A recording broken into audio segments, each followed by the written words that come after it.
I discovered that my husband had been using my money to support a second family. The pharmacy called to inform me that my daughter's insulin prescription had been canceled, just as I was wiring my husband another $4,000 for her medical expenses. I was in my office in Dubai at 2 a.m., while the pharmacist in Ohio explained that the account holder had terminated all prescriptions 3 weeks earlier. Account holder? I asked. Craig handles all of Emma's medications. I'm the account holder on file, ma'am. The insurance has been switched to a plan that doesn't cover this pharmacy. We can't fill her prescriptions anymore. Emma is 8 and has type 1 diabetes. She needs insulin to survive. This must be a mistake. Let me call my husband, I said. The pharmacist provided the new insurance details before I hung up. Policyholder, Craig and Tessa Brennan. Tessa? Who is Tessa? Craig answered on the 5th ring, groggy. The pharmacy says Emma's insulin was canceled. What's going on? There was shuffling and whispering in the background. Oh, yeah, we switched. Found a cheaper one across town. Don't worry about it. Who is we? You said we switched. Just me and Emma, slip of the tongue. I'm tired, he said. You know her routine is critical. Why didn't you tell me? Craig became defensive. You're not here every day dealing with this. I make the decisions about her care. I've been sending you $6,000 a month. That covers the best pharmacy in the state. Where is that money going? I asked. Silence, then a woman's voice in the background. Who's that? I asked. Nobody. Wrong number. Go back to sleep. He was clearly talking to someone else. You haven't been here in 14 months. This is my house now, he said. I reminded him I had stayed in Dubai to fund Emma's treatment after he lost his job. My plan was to return after 1 year, maybe 18 months. He had encouraged me to stay longer because Emma was stable. Craig laughed. It was best for everyone. Emma's fine. She's sleeping. I'll handle the pharmacy tomorrow. I called my neighbor Deb to check on the house. 20 minutes later, she reported seeing a woman's car alongside Craig's. She knocked on the door, and a woman answered, introducing herself as Tessa Brennan. She claimed to live there with Craig. I immediately booked a flight home. The first available seat was in 9 hours. 15 hours later, Deb picked me up from the airport and drove me straight to my house. My key didn't work. The locks had been changed. Craig answered the door in boxers, panic replacing confusion. Behind him, a woman wore my monogrammed bathrobe. Hello, Craig. Where's my daughter? I asked. She's at school. No school on Saturday. Try again. She's at dance class. Emma doesn't take dance. She takes piano. I confronted him about the college fund. $73,000 had been transferred to a joint account with Tessa Brennan. Craig stepped outside. You weren't supposed to come back yet. Your contract runs 6 more months. My contract ended when you were married while still married to me. That's bigamy, prison time, I said. Tessa looked shocked as I confronted her. Craig tried to push me off the porch. I reminded him the house belonged solely to me, inherited from my grandmother. Emma came running up the driveway, ignored Craig, and ran into my arms. The police arrived 20 minutes later. They verified that the house was legally mine. Tessa had no claim. Officers stayed while I packed Emma's belongings. Inside, the house felt alien. Everything was rearranged. New throw pillows, curtains, and photos of Craig and Tessa replacing our wedding pictures. I focused on Emma's room. She was clutching her stuffed elephant. I reassured her I was home to stay. We packed her clothes, school supplies, and medications. Her insulin pens were low and partially expired, confirming Craig had neglected her prescriptions. We stayed at Deb's guest room that night. Emma settled in, and I accessed our bank accounts, discovering that Craig had spent over $100,000 of my money in 15 months, including her college fund and accumulated credit card debt. I found the insurance forms. Craig had added himself and Tessa using my credentials, canceled Emma's prescriptions on our plan, and moved her to a new policy with a $5,000 deductible he never paid. For 3 weeks, Emma had been without proper medication due to his negligence. Morning came. I informed my supervisor in Dubai about a family emergency and that I needed to return permanently. Deb prepared breakfast while Emma drew pictures, including me in every family scene. I began searching for a family law attorney who could handle emergency custody. I found Ingrid Holloway, a specialist in high-conflict custody and fraud cases. She scheduled an emergency consultation for 2 p.m. that afternoon.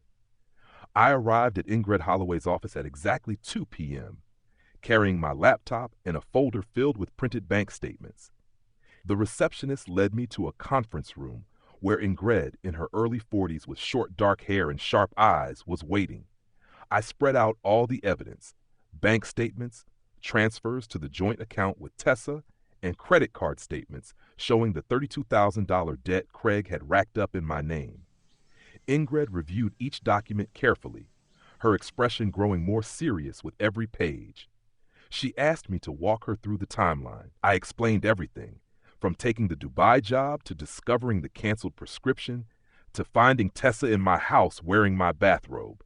Ingrid took detailed notes and questioned how Craig accessed my personal information and managed to forge documents. When I showed her the insurance enrollment forms with my forged signature, she stopped writing and looked up. This isn't just a custody issue. Your husband committed multiple felonies: bigamy, identity theft, insurance fraud, credit card fraud, and endangering your daughter's medical care by canceling her insulin coverage. This could count as child endangerment. She explained that we would file for emergency custody in family court immediately, while the criminal charges would be handled separately by the prosecutor's office. She assured me that due to Emma's medical needs, the court would likely schedule a hearing within days instead of weeks. Judges take documented medical neglect very seriously. I asked what Craig could face if convicted. Ingrid said each charge carried its own penalty, but combined, he was facing potential prison time. She agreed to take my case on the spot and began drafting the emergency custody motions that evening. While she copied my documents, my phone rang. The caller ID showed an unfamiliar number. Ingrid suggested I answer only if it was urgent. I took a deep breath and answered, expecting another complication. Meanwhile, at home, I had begun piecing together Emma's immediate needs. The expired insulin and low supplies confirmed that Craig had been failing to care for her properly. I made mental notes to address this first thing tomorrow. Back at Deb's, Emma had finished breakfast and was drawing pictures. Each one included me, and it was clear she still saw our bond as intact. I felt a mixture of relief and heartbreak. Over a year had passed, yet her loyalty never wavered. I explained to Ingrid everything about the finances: the $73,000 transfer to Tessa, the credit card accounts opened without my consent, and Craig's misuse of the $6,000 monthly funds I sent from Dubai. Ingrid confirmed that these actions reinforced the urgency for emergency custody. By mid-afternoon, she had prepared a strategy. We would file the emergency custody petition immediately, citing medical neglect, fraud, and Emma's best interests. Simultaneously, she would make the necessary referrals for criminal investigation. I felt a small sense of hope for the first time since the pharmacy called. I had evidence, my daughter, and now a lawyer who could act fast. The pieces were coming together, but I knew this was just the beginning of a long fight. Ingrid advised me to document everything meticulously, from bank statements to insurance forms, and to keep Emma's well-being the top priority. We reviewed the plan step by step, ensuring all bases were covered for both family court and criminal investigations. By the time our meeting concluded, I felt a clear path forward. Emergency custody motions were in motion, evidence secured, and a legal expert ready to act.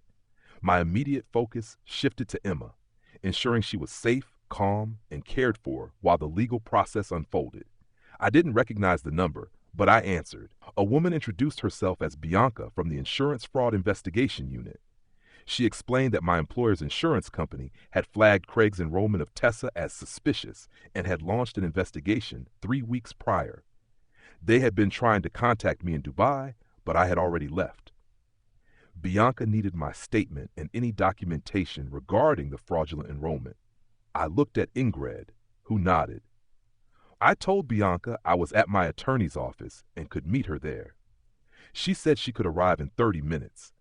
Ingrid cleared her schedule and we waited. Bianca arrived carrying a briefcase and a digital recorder.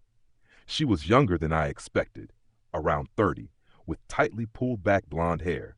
She set up the recorder and asked me to explain everything I knew about Craig's insurance fraud.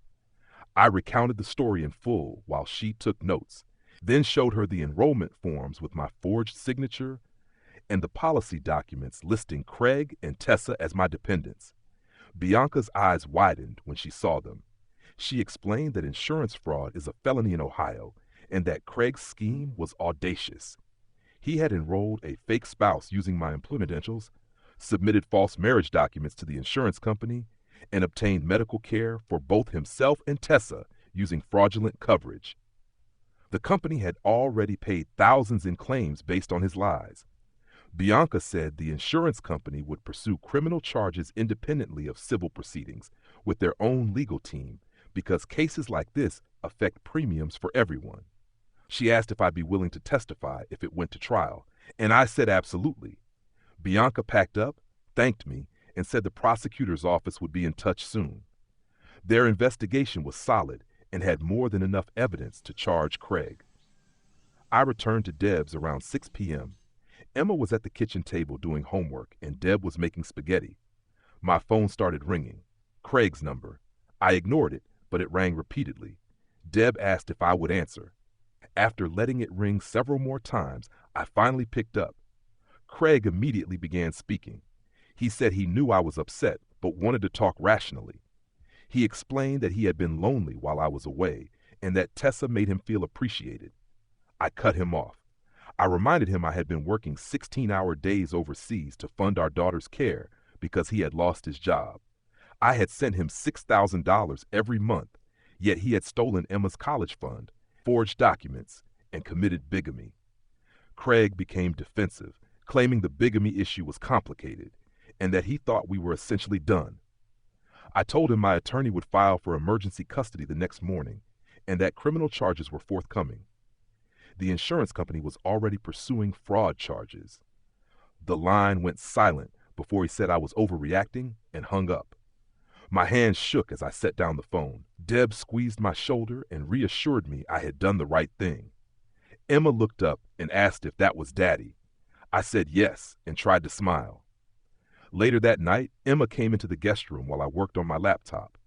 She climbed onto the bed next to me and asked why we were staying at Deb's instead of going home.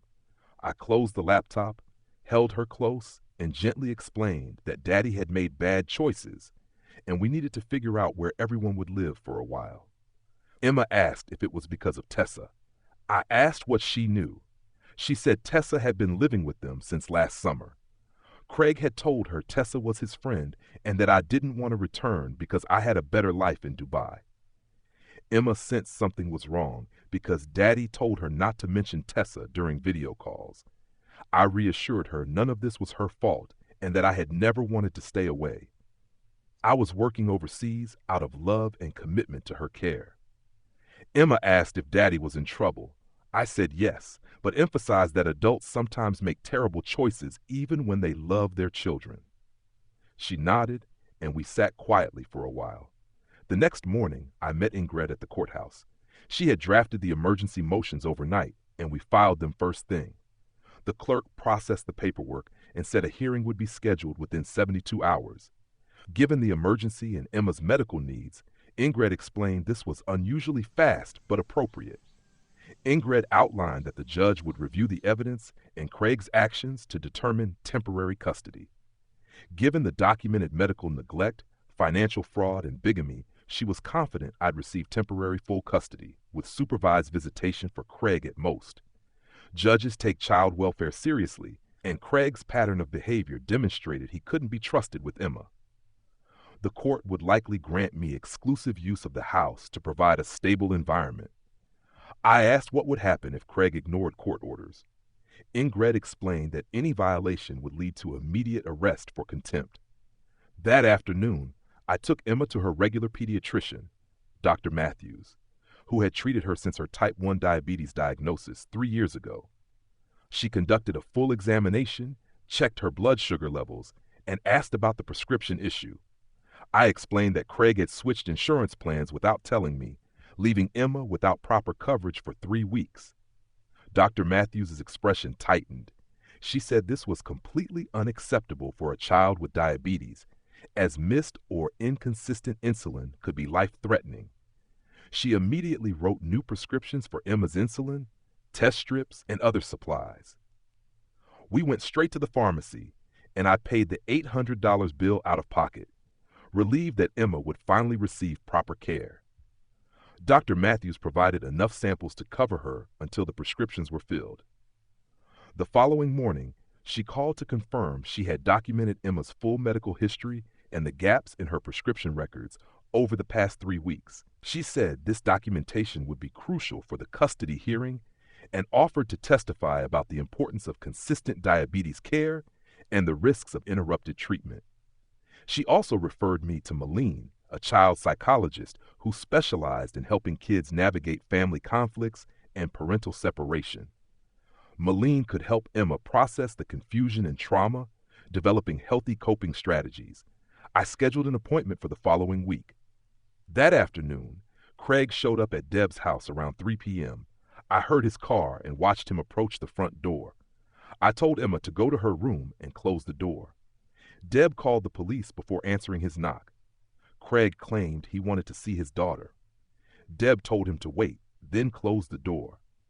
The police arrived within 10 minutes. 2 officers approached Craig in the driveway while I explained that I had filed for emergency custody that morning and had physical custody of Emma. Craig argued that he was her father and had rights.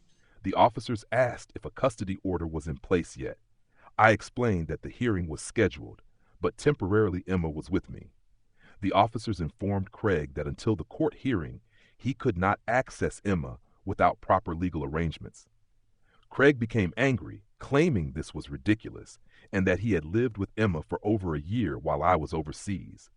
The officers calmly explained that I also had parental rights and that he must go through legal channels for visitation.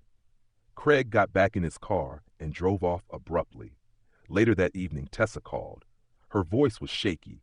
She had discovered Craig had lied about everything. The divorce was never finalized, his financial situation was fabricated, and he had been fired from his last job for theft, not laid off as he claimed. Tessa wanted to explain and apologize in person. I called Ingrid before responding. She advised that Tessa's cooperation could strengthen our case, as her statements could corroborate my claims regarding Craig's negligence and fraud. I agreed to meet Tessa the next morning at a downtown coffee shop. The following day, I dropped Emma at school and went to the coffee shop. Tessa was in a corner booth with a manila folder, looking sleep-deprived with red eyes. She handed me the folder and explained everything inside. The forged divorce papers were first. They appeared official, but I knew they were fake because I never signed them. The marriage certificate between Craig and Tessa was dated 6 months ago. Bank statements detailed withdrawals from the joint account Craig had opened with my stolen money. $4,000 for a wedding venue, $3,000 for a Florida honeymoon, and $1,200 for wedding rings. Tessa insisted she had no idea it was fraudulent. She believed Craig had divorced me and was financially stable. I asked why she never questioned the $6,000 monthly payments. She admitted she should have asked, but believed Craig's explanation that I overpaid child support due to guilt. She explained that they met at a support group for recently unemployed individuals, and Craig appeared kind and financially responsible. They married quickly because he claimed not to want to waste time when he found the right person. Tessa confirmed she met Emma several times and noticed the child was sweet, but confused about my absence. When I asked about Emma's medical care, Tessa admitted Craig was negligent. He often forgot insulin doses and blood sugar checks, leaving Tessa to handle most of Emma's medical needs. She described incidents where Emma's blood sugar dropped dangerously low, and Craig did not respond promptly, forcing her to step in. I asked if she would provide statements to my attorney and the prosecutor. Tessa agreed immediately, horrified to realize she had unknowingly participated in bigamy. I explained that victims of marriage fraud are generally not prosecuted. Tessa planned to move back to her parents' home in Pennsylvania and start fresh. I thanked her for her cooperation, acknowledging the strangeness of the situation given her previous role in my home.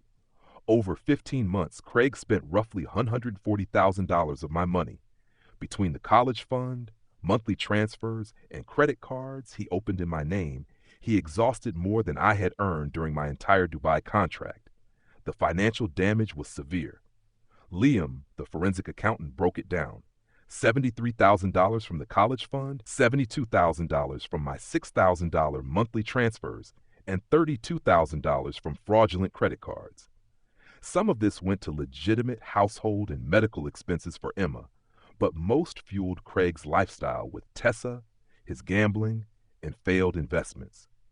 Only about $40,000 actually supported Emma in household necessities. Ingrid made copies of Liam's report for the prosecutor in divorce proceedings, noting that this level of financial abuse would strongly influence custody and During the 3-week wait for sentencing, I refused Craig's request for unsupervised visitation. Emma and I established a stable routine, managing her schoolwork and diabetes together. When discussing her father going to prison, I explained the consequences calmly, helping her process her emotions. The sentencing hearing took place on a cold, late November morning. I met Ingrid outside the courthouse at 8:30 and went through security together. Craig sat at the defense table, appearing thinner and more worn than 3 weeks earlier. The judge reviewed the case, confirmed Craig understood he was there for sentencing, and asked me to stand to acknowledge the victim impact. She highlighted how his actions harmed both me and Emma, noting the cruelty of endangering her medical needs. Craig's attorney spoke briefly, citing unemployment, poor judgment, and desperation.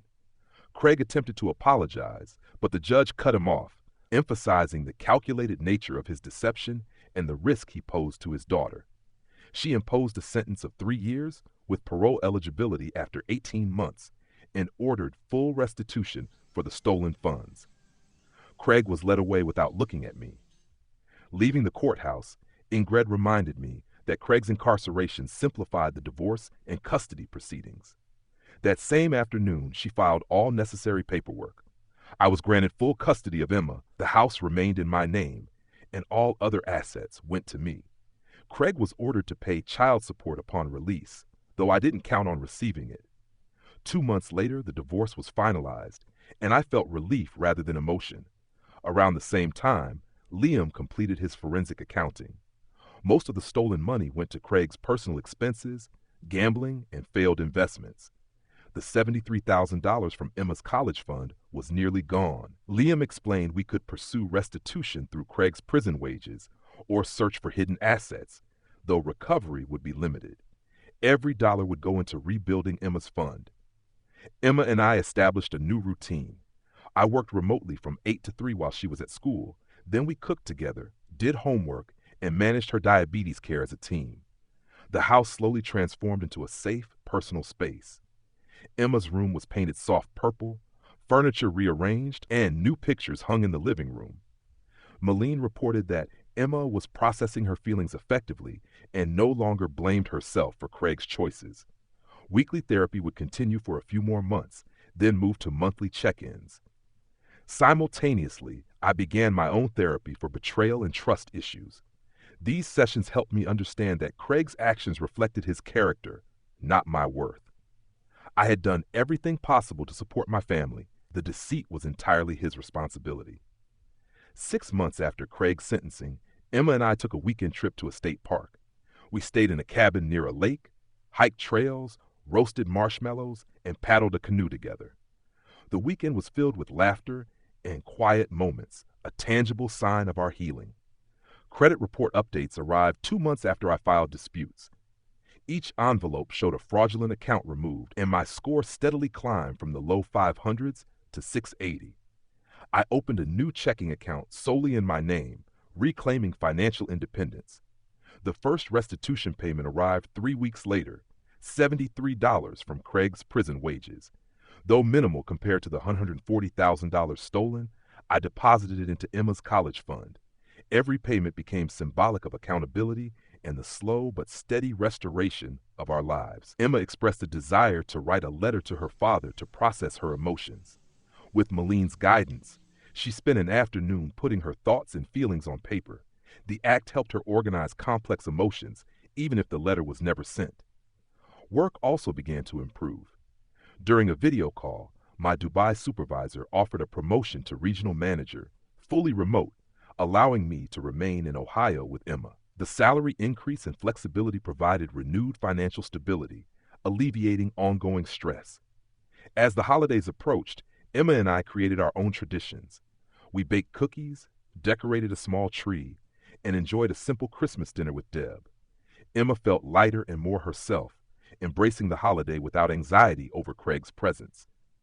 In January, I received confirmation that the $40,000 home equity line forged by Craig was fully forgiven. Liam's meticulous documentation had made this possible.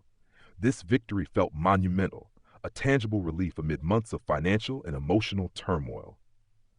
1 year after Craig's sentencing, Emma and I attended what Malene called a final check-in session.